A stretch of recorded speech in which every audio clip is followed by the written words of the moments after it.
mangyaring huwag sisihin ang sabon. Kung ikaw ay isang babae na lampas sa 60 taong gulang at napansin mo na may amoy sa iyong balat na wala noon 10 taon na ang nakalipas, kailangan mong pakinggan ito ng malinaw. Ang pagkuskus ng mas malakas ay hindi ang sagot at maaaring lalong pinapalala nito ang problema. May matagal ng mito na ang amoy ng katawan sa matatandang babae ay simpleng kakulangan sa kalinisan, isang bagay na maaayos ng mas malakas na sabon o mas mahabang paliligo. Walang anumang pag-aaral na sumusuporta sa mitong iyon. Ang aktwal na pananaliksik ay nagpapakita ng isang bagay na mas kawili-wili at mas maayos kapag naiintindihan mo kung ano talaga ang nangyayari sa ilalim ng iyong balat. Narito ang estatistika na dapat makapagpatigil sa iyo. Natuklasan ng mga mananaliksik sa Sentro ng Pananaliksik sa Japan na inilathala sa Journal of Investigative Dermatology noong 2001 ang isang compound na hindi talaga umiiral sa balat ng mga nakababatang nasa hustong gulang. Ito ay natagpuan lamang sa mga kalahok na 40 taong gulang pataas. Ang compound na ito na tinatawag na duodenal ay nabubuo kapag ang isang tiyak na fatty acid sa layer ng langis ng iyong balat ay nasisira sa pamamagitan ng oksihenasyon. Katulad ng kung paano nagiging kayumanggi ang hiniwang mansanas kapag nakalantad sa hangin. At narito ang bahaging halos walang nagsasabi sa iyo. Ang konsentrasyon ng fatty acid na ito sa ibabaw ng balat ay tumataas ng kapansin-pansin pagkatapos ng edad 40. Habang sa parehong oras, ang natural na pananggalang ng antioxidant ng iyong balat, ang panloob na sistema na dapat pigilan ang oksihenasyon, ay humihina. Ito ay isang perpektong bagyo, at walang kinalaman ito sa kung gaano kadalas ka maligo. Dadalhin natin kung ano ang dapat gawin tungkol dito sa ibaba pa ng listahan. At ipinapangako ko sa iyo, hindi ito ang inaakala mo. Bago tayo magpatuloy, gusto kong malaman kung sino ang talagang nanonood nito, kasama ko ngayon. Ilagay ang iyong edad sa mga komento at sabihin mo sa akin ito. May nagsabi na ba sa iyo na malapit sa iyo, isang asawa, anak na babae, kaibigan, tungkol sa pagbabago sa iyong amoy? Hindi mo kailangang maging tiyak. Oo, o hindi lang ang sapat.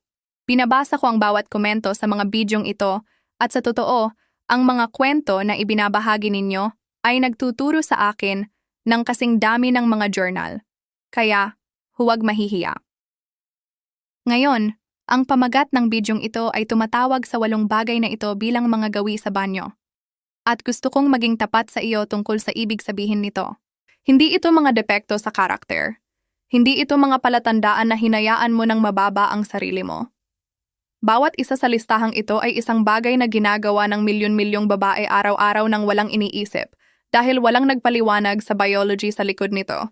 Bibilangin natin mula 8 pababa hanggang 1, simula sa mga gawin na may tunay ngunit katamtamang epekto at pataas hanggang sa isa na ayon sa pananaliksik na tatalakayin ko ay may pinakamalaking epekto sa kung paano gumagawa at nagpapanatili ng amoy ang isang nag-aaging na katawan. Ang numero 1 sa listahang ito ay nagulat pa rin sa akin nang una kong basahin ang pananaliksik. Kaya manatili kayo hanggang sa dulo. Magsimula tayo sa numero 8. Ang pagmamadali sa paliligo sa halip na banlawan ng buo. Mukhang masyadong simple ito upang maging mahalaga, ngunit ang agham sa likod nito ay hindi simple. Habang tumatanda tayo, may kawili-wiling nangyayari sa estruktura ng mga eccrine sweat glands, ang maliliit na coiled glands na kumakalat sa karamihan ng katawan at pangunahing responsable sa pagpapalamig. Isang pangkat na gumamit ng 3D imaging ay natuklasan na habang ang aktwal na bilang ng mga glandulang ito ay hindi masyadong nagbabago sa edad, ang kanilang posisyon ay lumilipat. Ang secretory coil, ang bahaging gumagawa ng pawis, ay mas malapit sa ibabaw ng balat sa matatandang balat. At ang mga ducts na nagdadala ng pawis sa ibabaw ay nagiging magusot at baluktot sa halip na tuwid na linya. Isipin ito bilang isang ruta ng delivery truck na dating tuwid na highway at ngayon ay maze ng mga detour. Ang resulta ay ang pawis at langis na kasama nito ay hindi na umaalis ng mahusay sa balat tulad noon. Ibig sabihin, ang mabilis na banlaw na gumana ng perpekto sa edad 35 ay maaaring mag-iwan na ng manipis na natitirang pelikula, lalo na sa mga skin folds, likod ng tainga at sa hairline. Bakit mahalaga ito lalo na para sa naga-aging na katawan at hindi lang sa anumang katawan? Dahil kasama ng pagbabagong ito sa estruktura, natuklasan din ng mga mananaliksik ang isang measurable na pagbaba sa tinatawag na cholinergic sweating response. Sa madaling sabi, kung gaano kalakas at kabilis tumugon ang iyong sweat glands sa signal mula sa nerbiyos na mag-activate. Isang pag-aaral na inilathala sa American Journal of Physiology ay natagpuan na ang forearm sweating response ay unti-unting bumababa mula sa kabataan hanggang sa 8 taon at higit pa. Ang gland na mas mabagal tumugon at hindi gaanong mahusay na naglalabas ng laman ay nangangailangan ng mas lubusang banlaw sa halip na mabilis na pasok-labas sa ilalim ng tubig. Ang solusyon dito ay walang dagdag na gastos. Kapag naliligo, bigyan ang mga problemadong lugar, kilikili, singit, ilalim ng dibdib, likod ng tuhod, ng karagdagang 30 segundo ng direktang tubig pagkatapos maghugas. Dahan-dahang gamit ang mga daliri sa halip na hayaang dumaloy lang ang tubig.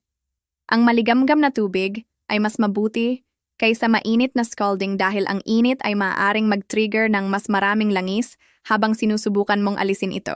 Para sa synergy, ipagsama ang dagdag na banlaw na ito sa washcloth sa halip na kamay lamang dahil ang bahagyang texture ay nakakatulong alisin ang residue mula sa mga skin folds kung saan nagkukumpol ang mabagal na drainage.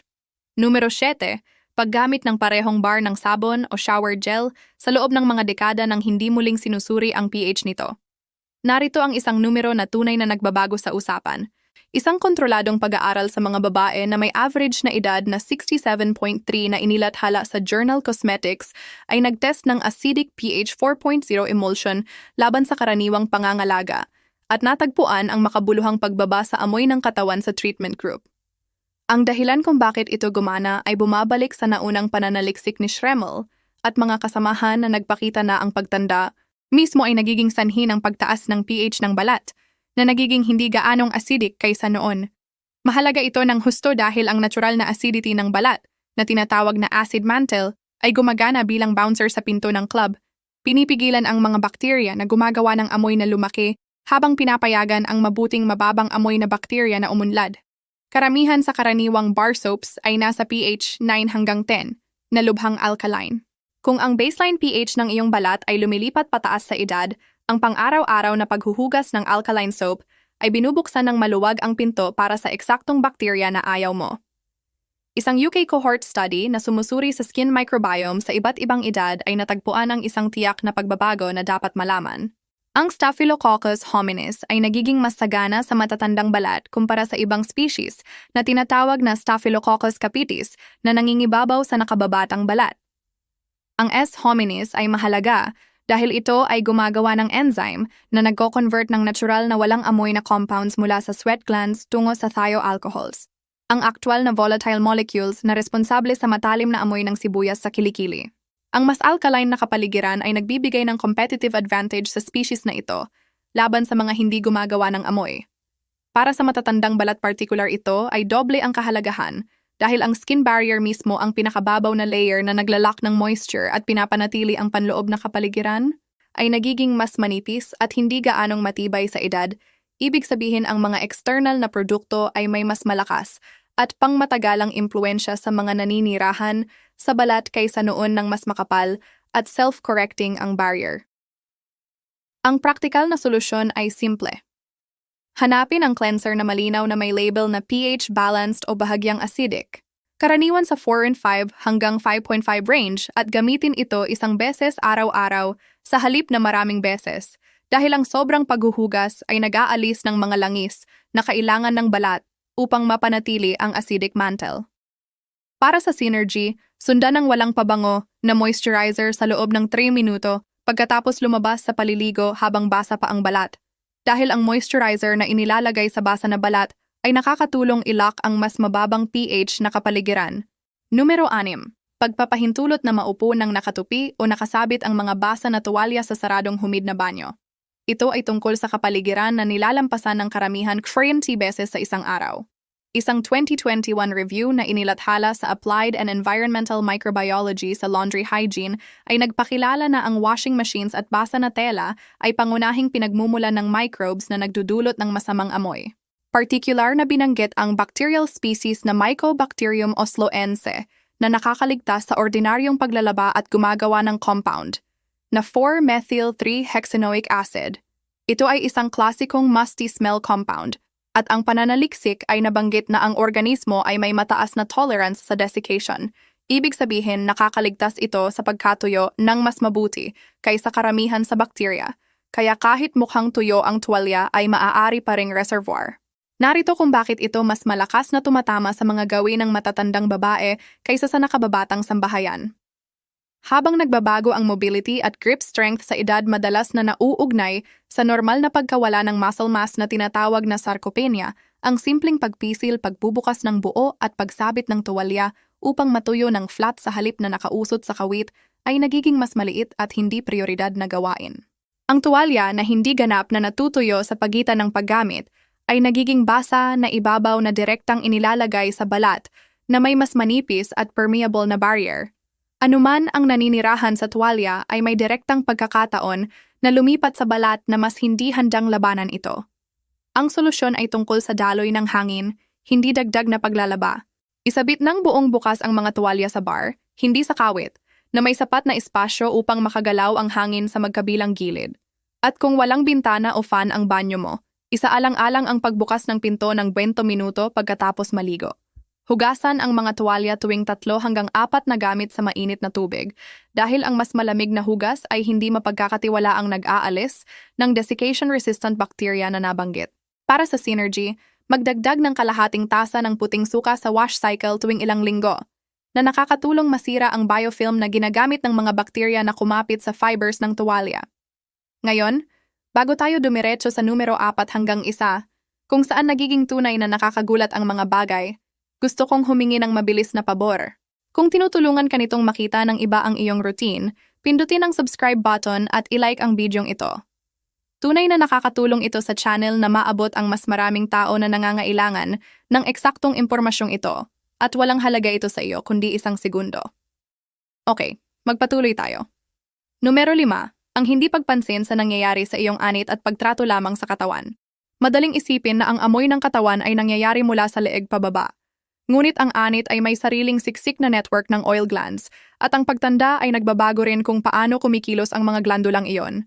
Habang bumababa ang antas ng estrogen, lalo na sa menopausal transition, ang balanse sa pagitan ng estrogen at androgen hormones ay lumilipat patungo sa mas mataas na androgen activity, kahit na ang absolute androgen levels ay madalas ding bumababa. Ang relative shift na ito ay maaaring makaapekto sa oil gland activity sa anit sa mga paraan na iba sa iyong 30s at 40s. Minsan ay gumagawa ng scalp oil na may iba't ibang fatty acid composition kaysa dati. Bakit mahalaga ito para sa amoy particular at hindi lang sa hitsura? Dahil ang buhok ay gumagana bilang isang wick, humahawak ng langis, pawis, at volatile compounds na ginagawa ng bakterya ng mas matagal kaysa sa makinis na balat dahil sa surface area.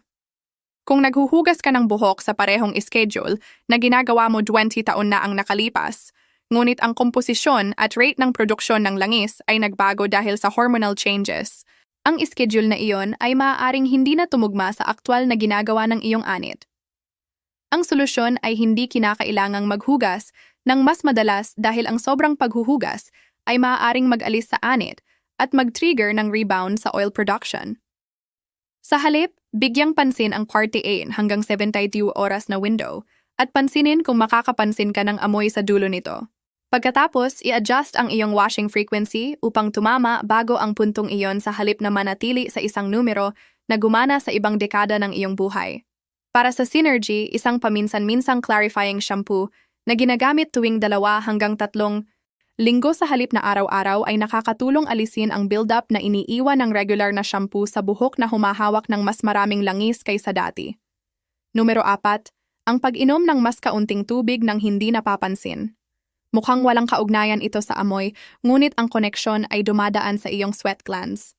Isang cross-sectional study ng community dwelling matatanda na may average na edad 83.6 ay sinuri kung aling lifestyle factors ang pinakamalakas na nagpapaalam sa skin hydration na direktang sinusukat bilang stratum corneum hydration, ang water content ng pinakababaw na layer ng balat.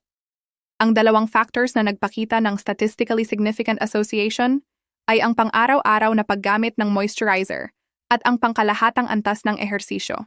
Iminungkahi ng mga mananaliksik na ang benepisyo ng ehersisyo ay malamang na dumadaan sa tinatawag na mitochondrial biogenesis. Sa madaling sabi, ang proseso ng katawan sa pagbuo ng bagong mitochondria, ang maliliit na istruktura sa loob ng mga cell na gumagawa ng enerhiya. Habang tumatanda tayo, ang mitochondrial function at quantity ay parehong nagbababa. isang proseso na minsan ay tinatawag na aging cells energy crisis. At ang pagbaba na ito ay nakakaapekto sa skin cells tulad ng sa muscle cells. Narito ang koneksyon sa amoy particular. Kapag ang balat ay kulang sa hydration at ang barrier ay compromised, ang pawis na umaabot sa ibabaw ay nananatili sa balat na may nabawasang kakayahang kontrolin ang sariling surface chemistry na nagbibigay ng mas paborableng kapaligiran sa bakterya upang dumami at mag-metabolize. Bukod dito, ang mga bato ay umaasa sa sapat na pag-inom ng tubig upang i-filter at i-excrete ang mga byproduct tulad ng urea na maaaring mag-concentrate sa pawis kapag kulang sa tubig. Kilala rin ang matatanda na may blunted thirst response, ibig sabihin maaaring hindi ka makaramdam ng uhaw kahit kailangan ng katawan ng fluid, na bahagi kung bakit ang dehydration ay madalas na underestimated sa grupong ito ng edad. Isang simple at practical na anchor na hindi nangangailangan ng obsessive tracking ng ounces ay uminom ng isang buong baso ng tubig sa bawat pagkain at isa pa sa pagitan ng mga pagkain. Humigit kumulang 5 hanggang 6 na baso na ipinamahagi sa araw, i-adjust pataas sa mainit na panahon. O kung umiinom ka ng diuretic na gamot. Para sa synergy, maglagay ng walang pabango na moisturizer araw-araw, ideal na pagkatapos maligo. Dahil ang pananaliksik ay partikular na nag-identify ng pang-araw-araw na paggamit ng moisturizer, hindi pa minsan-minsan, bilang faktor na nauugnay sa mas magandang hydration outcomes. Hayaan mong ibahagi ang isang mabilis na kwento dito dahil sa tingin ko ay mas naglalarawan ito kaysa sa statistics lamang. Isang babae na nagngangalang Maria, 71, mula sa isang maliit na bayan sa labas ng Maynila, ay napansin ko sa pamamagitan ng isang komento sa isa sa mga bidyong ito. Isinulat niya na sa loob ng humigit kumulang 2 taon, napansin niya ang isang amoy na inilarawan niya bilang hindi siya at nagpalit siya ng 3 iba't ibang deodorant, iniisip na iyon ang sagot. Ang aktwal na nagbago sa kanya ay halos nakakahiya sa kasimplihan. Nagsimula siyang maglagay ng water bottles sa kitchen counter bilang visual reminder, kasama ang paglipat sa pang-araw-araw na moisturizing routine sa halip na moisturize lang kapag visibly dry ang balat. Sumulat siya pabalik pagkatapos ng humigit kumulang 6 na linggo upang sabihin na ang amoy ay tunay na nawala at ang kanyang balat ay mukhang hindi na gaanong paperi. Ibinabahagi ko ito hindi dahil ang isang komento ay isang clinical trial, kundi dahil ito ay isang malinaw na ilustrasyon kung paano nagkakaisa ang mga simpleng intervention, hydration at barrier support sa aktwal na hinuhulaan ng pananaliksik. Ngayon, papasok na tayo sa top 3 at dito sa tingin ko nakatira ang tunay na mga sorpresa. Numero 3, hindi pag-a-adjust ng dieta sa paligid ng mga sulfur-rich foods habang nagbabago ang gut microbiome sa edad. Ito ay nangangailangan ng kaunting paliwanag, kaya magtiis kayo. Ang gut bacteria ay nagba-breakdown ng mga bahagi ng pagkain na kinakain mo, kabilang ang sulfur-containing amino acids na matatagpuan sa mga pagkain tulad ng bawang, sibuyas, itlog, at pulang karne. Sa isang nakababatang at mas resilient na bituka, ang mga breakdown products na ito ay karaniwang napoproseso at inaalis ng mahusay. Ngunit ang pananaliksik sa pagtanda at gut microbiome ay nagdokumento na ang diversity at komposisyon ng gut bacteria ay nagbabago ng makabuluhan sa buong buhay. At isang grupo ng pananaliksik sa gut-derived odor compounds ay nag-identify na ang volatile sulfur compounds kasama ang ammonia at isang compound na tinatawag na trimethylamine ay maaaring masipsip sa bloodstream at sa huli ay ilabas sa pamamagitan ng hininga at pawis, hindi lang sa pamamagitan ng digestion at elimination tulad ng inaasahan mo. Bakit partikular na binabago ng pagtanda ang larawang ito? Dahil ang gut transit time, kung gaano katagal lumipat ang pagkain sa digestive system, ay nagiging mabagal sa edad. Bahagi dahil sa mga pagbabago sa gut muscle contraction efficiency at bahagi dahil sa nabawasang physical activity at ilang gamot. Ang mas mabagal na transit time ay nangangahulugan na ang mga sulfur-containing compounds ay gumugugol ng mas maraming oras na nakikipag-ugnayan sa gut wall na nagpapataas ng pagkakataon para sa absorption sa bloodstream sa halip na direktang elimination. Isipin ito bilang isang pakete na masyadong matagal na nakaupo sa mabagal na conveyor belt. Mas matagal itong nakaupo, mas maraming pagkakataon na makuha at maridirect sa lugar na hindi mo nilayon. Hindi ito nangangahulugan na kailangan mong alisin ang bawang o sibuyas sa iyong buhay. At gusto kong maging maingat dito dahil ang pananaliksik na nag-uugnay ng tiyak na pagkain sa tiyak na odor outcomes sa tao ay patuloy pa ring umuunlad. Ang ibig sabihin nito ay kung napansin mo ang mga pagbabago sa amoy kasama ng iba pang digestive shifts tulad ng bagong bloating or irregularity, ito ay sulit na banggitin sa iyong doktor sa halip na ipalagay na ito ay purong skin o hygiene issue. Isang praktikal at mababang panganib na adjustment ay ang pagtaas ng fiber intake mula sa iba't ibang pinagmulang halaman dahil ang mas diverse na gut microbiome ay nauugnay sa mas mahusay na pagpoproseso ng mga compound na ito sa halip na build-up. Para sa synergy, ipagsama ang fiber-rich meals sa sapat na pag-inom ng tubig dahil ang fiber na walang sapat na fluid ay maaring lalong pabagalin ang transit time sa halip na tulungan ito. Numero 2, pag-asa sa sense of smell upang malaman kung kailangan mong mag-reapply o mag-refresh. Narito ang isang bagay na tunay na nagbabago kung paano ko iniisip ang topic na ito. Maraming mananaliksik na nag-aaral ng age-related body odor ay nabanggit na ang matatanda ay madalas ay may nabawasang kakayahang makita ang kanilang sariling pagbabago sa amoy na nauugnay sa normal na age-related shifts sa olfactory function, ang sense of smell mismo. Ito ay lumilikha ng isang halos malupit na irony. Ang mga pagbabago sa amoy ng katawan na pinaka-nauugnay sa pagtanda ay nangyayari eksakto kapag ang kakayahang makita ito ay bumababa rin. Ang komento ng isang mananaliksik ay nabanggit na ang mga residente sa assisted living communities ay madalas ay hindi nagrereklamo tungkol sa hindi kanais-nais na amoy sa isa't isa. Hindi dahil wala ang amoy, kundi dahil ang kolektibong kakayahang makita ito ay nabawasan.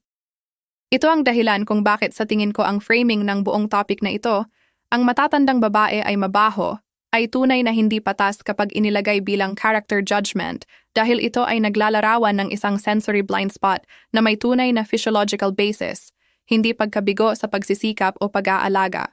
Hindi mo maaayos ang problema na hindi mo maaamoy kahit gaano ka kasipag. Kaya ano ang practical na workaround para sa naga-aging na katawan partikular dahil hindi mo maaaring lubusang umasa sa iyong ilong? Gumawa ka ng objective checkpoint sa halip. Ito ay maaaring mga hulugan ng pagtanong sa isang mapagkakatiwalaang tao sa paraan na epektibong ginawa ni Maria upang bigyan ka ng tapat at mabait na feedback sa halip na maghintay na mapansin mo mismo. Maaaring mga hulugan ito ng pagpapanatili ng routine na hindi umaasa sa smell-based judgment. Paglalagay ng deodorant o moisturizer sa isang fixed na oras araw-araw, anuman kung napapansin mo ba ang anumang kakaiba. Para sa synergy, ipagsama ito sa pag-refresh ng iyong deodorant o antiperspirant mismo tuwing 6 hanggang 12 buwan dahil ang mga produktong ito ay nawawala ng bisa sa paglipas ng panahon kahit na mukhang malayo pa sa walang laman ang lalagyan. At ngayon, numero 1, ang pinakamalaking factor batay sa pananaliksik na natakpan natin at ang isa na ipinangako kong magugulat sa iyo. Ang numero 1 ay ang oxidative skin process sa likod ng duodenal compound na binuksan natin sa bidyong ito at particular na ang hindi paggawa ng anumang bagay upang suportahan ang antioxidant defenses ng iyong balat laban dito. Balikan natin kung saan tayo nagsimula dahil ang lahat ng iba pa sa listahang ito, ang pH, ang hydration, ang bacteria, ay naglalagay ng stage.